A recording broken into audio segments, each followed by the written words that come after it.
প্রিয় শিক্ষার্থীবৃন্দ, আশা করি তোমরা সবাই ভালো আছো। গণিতের অনলাইন ক্লাসের পক্ষ থেকে আমি সখিনা চৌধুরী তোমাদের সবাইকে স্বাগত জানাচ্ছি। আজকে আমরা নবম দশম শ্রেণীর গণিত বিষয়ের পরিমিতি অংশ থেকে কিছু আলোচনা করব।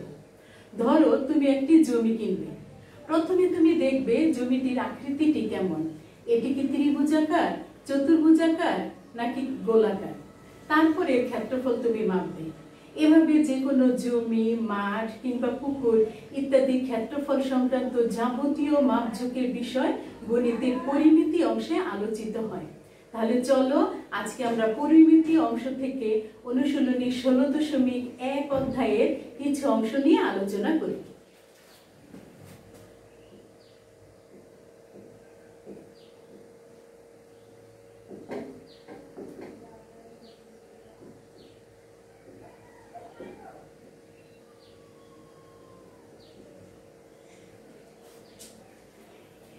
এই অধ্যায়টা শেষ করলে তোমরা ত্রিভুজ সংক্রান্ত বা ত্রিভুজের ক্ষেত্রফল সংক্রান্ত যাবতীয় সমস্যাগুলি সমাধান করতে পারবে। প্রথমে দেখা যাক ত্রিভুজের ক্ষেত্রফল নির্ণয়ের সূত্রটি কি। আমরা সবাই কিন্তু জানি যে ত্রিভুজের ক্ষেত্রফল নির্ণয়ের সূত্র হলো যে ত্রিভুজের ক্ষেত্রফল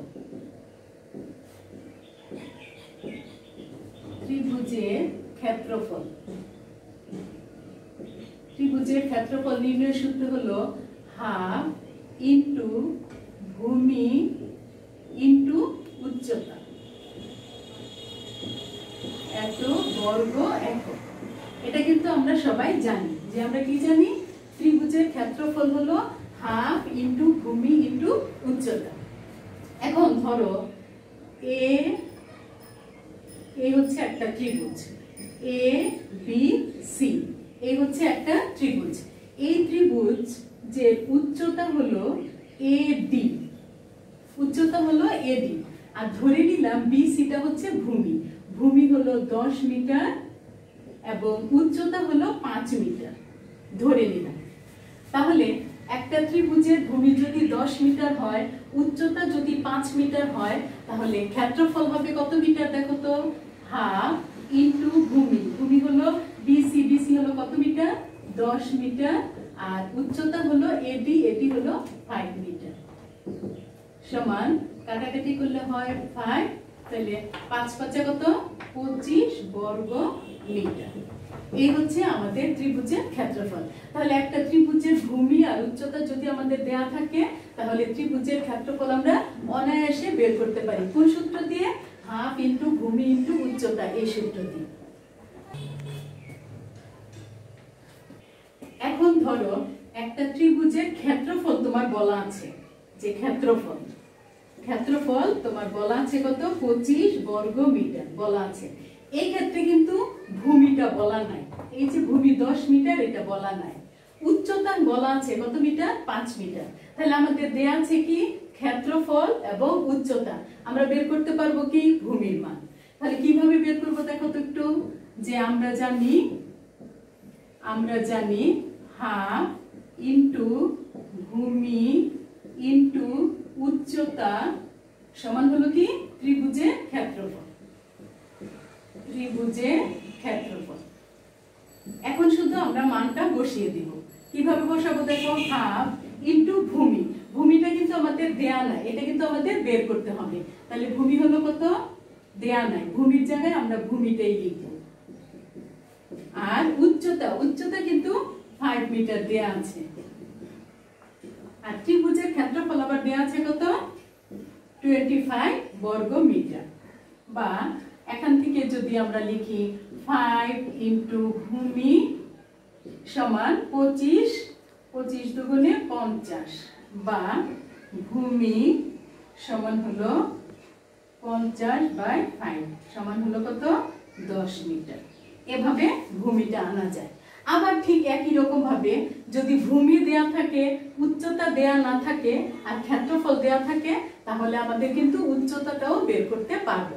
তাহলে ভূমি আর উচ্চতা দেয়া থাকলে ক্ষেত্রফল বের করতে পারবো, আবার ক্ষেত্রফল আর ভূমি দেয়া থাকলে উচ্চতা বের করতে পারবো, আর উচ্চতা ক্ষেত্রফল দেয়া থাকলে ভূমির মান বের করতে পারবো। তাহলে এতটুকু পর্যন্ত ক্লিয়ার হয়েছে তো সবার? এখন চলো ত্রিভুজের অন্য আরেকটা ক্ষেত্রফল নির্ণয়ের সূত্র দেখি।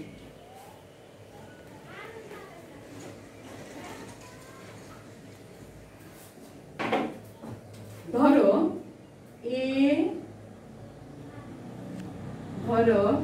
এ বি সি একটি ত্রিভুজ, এ বি সি একটি ত্রিভুজ, এর এ বি এবং বি সিটা হলো দুটি সন্নিহিত বাহু। ধরলাম এ বি বাহুর মান হলো 10 মিটার আর বি সি বাহুর মান হলো 15 মিটার।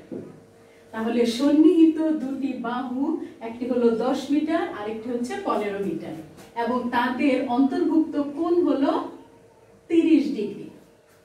তাহলে যদি একটা ত্রিভুজে দুটি সন্নিহিত বাহুর মান এবং তাদের অন্তর্ভুক্ত কোণ দেয়া থাকে, তাহলে ত্রিভুজের ক্ষেত্রফল কিভাবে নির্ণয় করব? এক্ষেত্রে কিন্তু ভূমি দেয়া নাই, উচ্চতা আমাদের দেয়া নাই।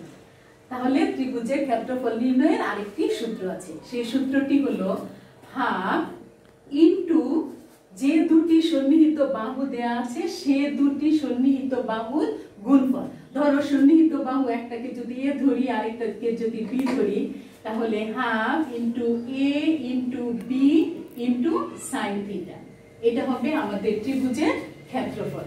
তাহলে মনে থাকবে তো যে যদি একটা ত্রিভুজে দুটি সন্নিহিত বাহু এবং তাদের অন্তর্ভুক্ত কোণের মান দেওয়া থাকে, তাহলে ত্রিভুজের ক্ষেত্রফল হলো হাফ ইনটু সন্নিহিত দুই বাহুর গুণফল ইনটু সাইন থিটা।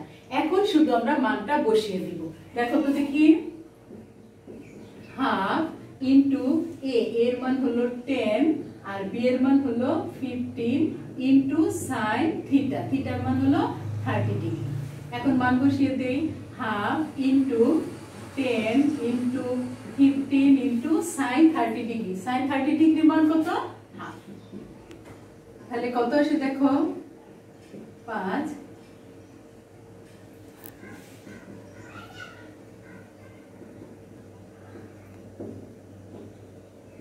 বর্গ মিটার। এই হচ্ছে আমাদের ত্রিভুজের ক্ষেত্রফল। তাহলে আমাদের যদি দুইটি সন্নিহিত বাহু এবং অন্তর্ভুক্ত কোণ দেয়া থাকে, তাহলে ত্রিভুজের ক্ষেত্রফল নির্ণয় করব আমরা হাফ ইনটু সন্নিহিত দুই বাহুর গুণফল ইনটু সাইন থিটা দ্বারা। আশা করি সবাই বুঝতে পেরেছো। এখন ধরো আমাদের সন্নিহিত বাহুদ্বয় দেয়া আছে এবং কোণের মান দেয়া নাই, এক্ষেত্রে আবার ক্ষেত্রফল দেয়া আছে। তাহলে তুমি কোণের মান কিভাবে বের করবা? চলো তো একটু দেখি।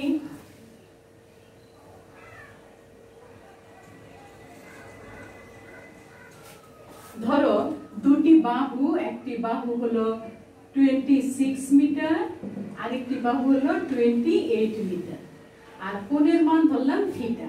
এক্ষেত্রে ক্ষেত্রফল দেয়া আসছে 182 বর্গ মিটার। তাহলে আমাদের কি কি দেয়া? দুটি সন্নিহিত বাহু এবং ক্ষেত্রফল দেয়া। আমাদের বের করতে হবে কি? কোণের মান। কোণের মান মানে কার মান? থিটার মান। তাহলে আমরা সূত্র থেকে কিভাবে লিখতে পারি দেখো তো, যে আমরা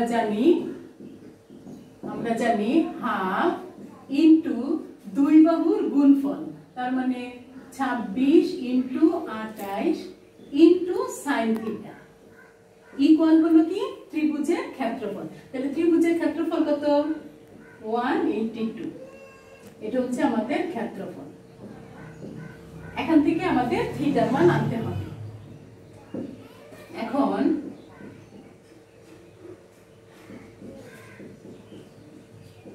ইনটু সাইন থিটা 182 বা সাইন থিটা সমান 182, এটা দ্বারা এটা গুণ করলে হয়,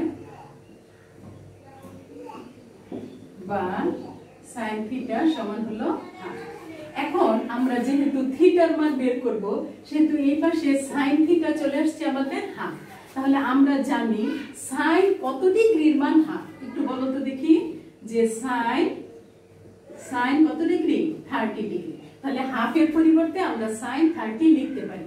এই ক্ষেত্রে সাইন সাইন যদি কাটি, তাহলে আমাদের থিটার মান কত ডিগ্রি চলে আসে? 30 ডিগ্রি।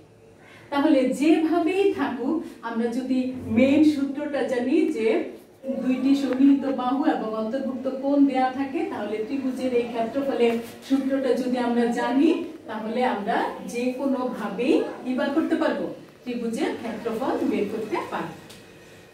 এখন চলো ত্রিভুজের ক্ষেত্রফল প্রথম আমরা জানলাম হাফ ইন্টু ভূমি ইন্টু উচ্চতা, সেকেন্ডলি জানলাম হাফ ইন্টু দুই বাহুর গুণফল ইন্টু সাইন থিটা। এখন আমরা দেখব বাহুভেদের ত্রিভুজ যে আমরা জানি তিন প্রকার, কি কি একটু মনে করো তো, যে বাহুভেদের ত্রিভুজ হচ্ছে তিন প্রকার। একটা হলো সমবাহু ত্রিভুজ, সমদ্বিবাহু ত্রিভুজ এবং বিষমবাহু ত্রিভুজ। তাহলে সমবাহু ত্রিভুজের ক্ষেত্রফল কিরকম ভাবে নির্ণয় করা যায় চলো একটু দেখি।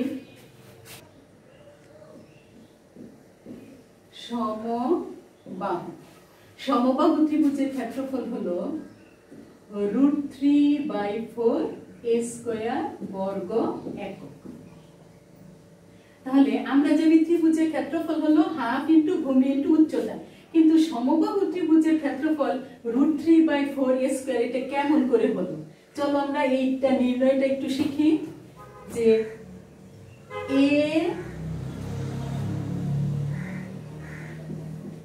এ বি সি ধরলাম একটি সমবাহু ত্রিভুজ। যেহেতু এটি সমবাহু তাহলে প্রত্যেকটা বাহু সমান থাকবে, প্রত্যেকটা বাহু ধরে নিলাম এ একক। এখন শীর্ষ এ থেকে বি সি এর উপর একটি লম্ব টানি, লম্ব ধরে নিলাম এডি। তাহলে এই এডি লম্ব ত্রিভুজের ভূমি বিসি কে সমদ্বিখণ্ডিত করেছে। তাহলে বিসি সমান হবে কত?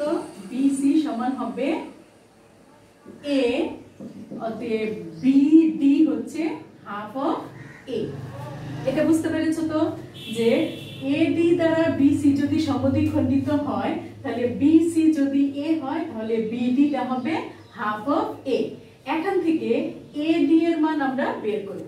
আরেকটা জিনিস খেয়াল করো, এই যে ত্রিভুজের উচ্চতা এডি, এডি কিন্তু পুরো সমবাহু ত্রিভুজটাকে দুটি সমকোণী ত্রিভুজে বিভক্ত করেছে। একটি সমকোণী ত্রিভুজের নাম এডিবি, আরেকটি সমকোণী ত্রিভুজের নাম এডিসি। এখন এই যে সমকোণী ত্রিভুজের ক্ষেত্রে পিথাগোরাসের উপপাদ্যটা কি একটু মনে করার চেষ্টা করো। যে সমকোণী ত্রিভুজ এ বি ডি, সমকোণী ত্রিভুজে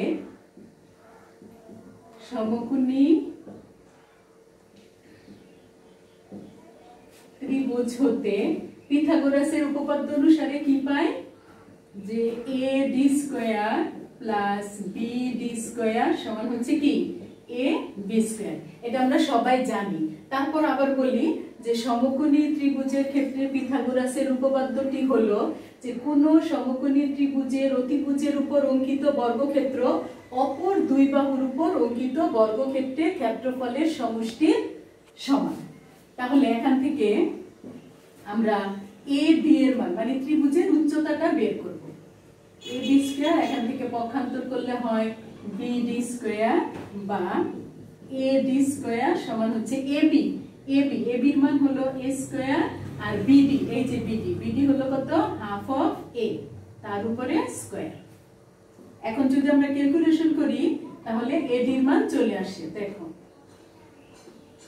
a স্কয়ার বাই 4, লসাগু করি এডি স্কয়ার সমান লসাগু যদি করি হয় 4, তাহলে 4 অফ a স্কয়ার বা এডি স্কয়ার সমান হচ্ছে 3a স্কয়ার বাই 4, অতএব এডি সমান হচ্ছে √3a বাই 2।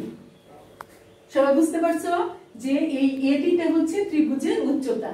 এখন ধরো তোমাদের যদি একটা বাহুর মান দেয়া থাকে, বের করতে বলে যে সমবাহু ত্রিভুজের উচ্চতাটা বের করো, তাহলে সমবাহু ত্রিভুজের উচ্চতা √3a, এটা হলো আমাদের বাহুর মান।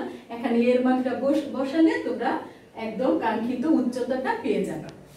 এখন আসো আমাদের উদ্দেশ্যটা কি? সমবাহু ত্রিভুজের ক্ষেত্রফল যে √3/4 a স্কয়ারটা হলো, এটা কিভাবে হলো সেটা বের করা। দেখো এডি বের হলো কত? এডি মানে উচ্চতা বের হলো কত? √3a/4। এখন হাফ ইনটু ভূমি ইনটু উচ্চতা, এটা হলো কিন্তু ত্রিভুজের ক্ষেত্রফল, সমান হাফ ইনটু ভূমি কিন্তু বিসির মান হলো এ, উচ্চতা, এই যে উচ্চতাটা বের করলাম, কত বের করলাম √3a/2। এখন কত আসে √3a²/4 বর্গ একক। দেখেছো সবাই অতি সহজেই কিভাবে সমবাহু ত্রিভুজের উচ্চতা থেকে আমরা সেই যে পুরাতন সূত্র হাফ ইন্টু ভূমি ইন্টু উচ্চতা, এই সূত্রটা দিয়ে আমরা সমবাহু ত্রিভুজের ক্ষেত্রফল √3/4a² বের করলাম। আশা করি সবাই বুঝতে পেরেছো।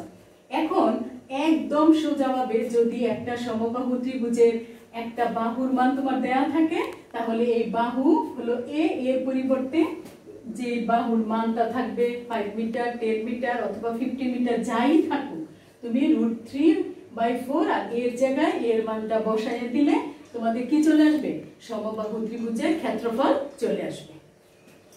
এখন এই সমবাহু ত্রিভুজের ক্ষেত্রফল দিয়ে তোমাদের পাঠ্য বইয়ে কিন্তু কয়েকটি অঙ্ক আছে।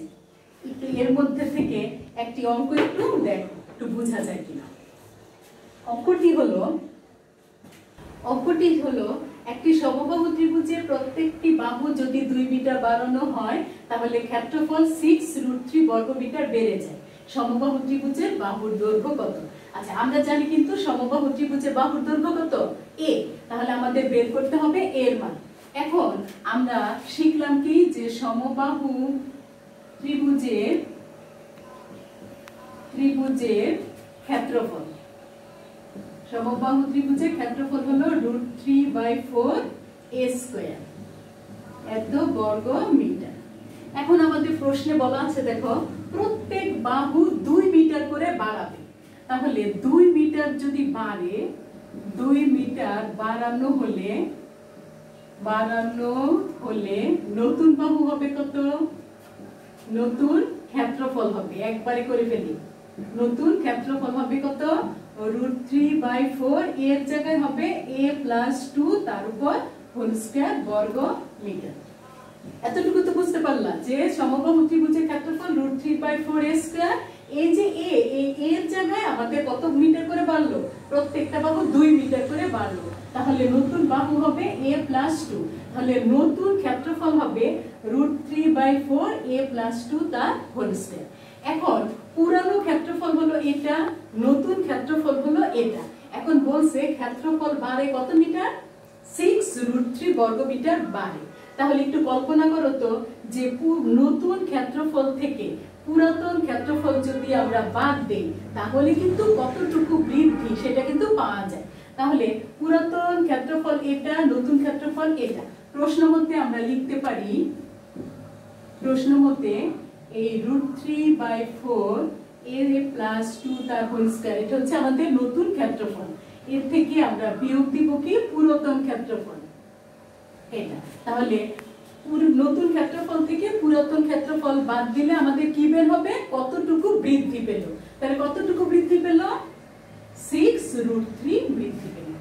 এখন এখান থেকে আমরা কি করব, সমাধান করব। সমাধান করে কার মান আনবো, এর মান। একটু দেখে নাও যে এখান থেকে আমরা যদি √3/4 কমন নিই, তাহলে আমাদের চলে আসে a+2 তার whole square, a² + 2ab + b² আর এখানে থাকে a² সমান হলো 6√3, অথবা √3/4 এখানে এই a² কাটা গেলে হয় 4a + 4 সমান হলো 6√3,